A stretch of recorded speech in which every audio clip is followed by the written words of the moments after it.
इस टाइम सियालकोट यमक डोनर ते कैंट बैठे हैं। मियाँ जैन साहब ने बड़े खूबसूरत बड़े लजीज खाने का एहतमाम किया। मियाँ साहब बहुत शुक्रिया, बहुत मेहरबानी। और अगर सियालकोट कैंट आओ तो यमक डोनर तो एक बार टेस्ट चेक करो जी, यकीनन तुहानू बहुत अच्छा लगेगा इंशाल्लाह।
बारिश मुसलसल 2 दिन तो लगी ते रुकन का नाम भी नहीं लेंदी पई, किते बाहर अंदर निकलिया भी नहीं जाता पिया।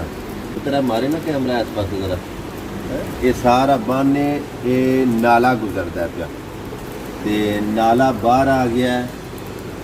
नाले का पानी बस्ती वाल जेड़ा वो आस्ता आस्ता आ रहा है, पानी की सतह बुलंद हो रही है। दुआ ये वे कि अल्लाह पाक की ज़ात इस बारिश को अपनी रहमत की बारिश ही रखे, किते ये सहमत वाली बारिश ना बन जाए। एहो जे मौसम दे विच वेखो तुहाडे नेड़े त्रेड़े यकीनन कुछ ऐसे लोग होणगे कि बारिश की वजह तो उन्हां दीयां दिहाड़ियां नहीं लगदियां होणगीਆਂ, वो मजदूरी नहीं कर सकते होणगे, यानी कि ना अड्डे 'च जा सकते हैं, ना मिस्त्रियों का काम चल रहा होगा वगैरह वगैरह।